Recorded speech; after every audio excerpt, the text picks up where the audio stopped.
Imaginez un monde où un langage universel permettrait de traduire les informations les plus complexes en messages clairs et compréhensibles.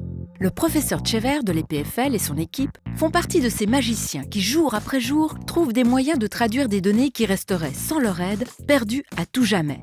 Voyons comment des mathématiciens développent un langage universel aux applications quasi illimitées.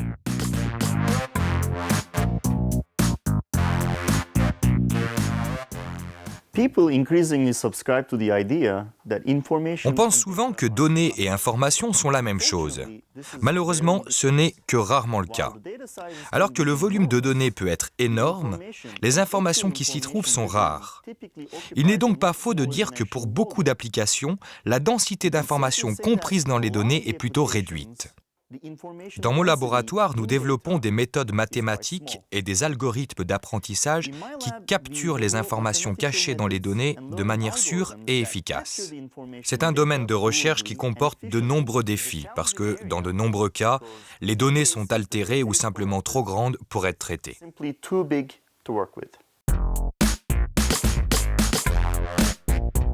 Comment faire la différence entre données et informations ?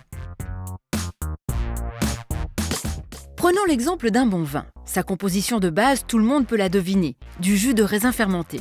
Pourtant, ce liquide cache encore de nombreuses informations, mais tant qu'elles ne sont pas analysées, on ne peut pas les appeler ainsi. Elles sont en effet encore cachées sous la forme de données.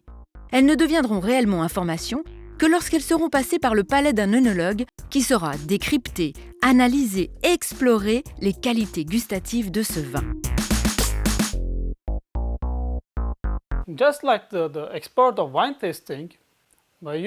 Comme dans cet exemple, nous pouvons à partir d'un simple échantillon extraire une grande quantité de données et obtenir une image de plus haute définition en nous concentrant sur les informations importantes comprises dans ce signal et en exploitant les structures qui y sont cachées.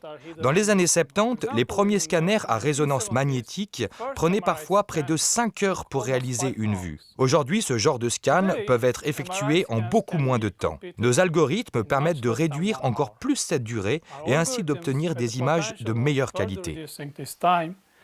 And obtaining much higher quality images within the same amount of time. L'équipe du professeur Chever développe des méthodes qui inspirent de nouvelles solutions et permettront, entre autres, de mieux préserver notre santé.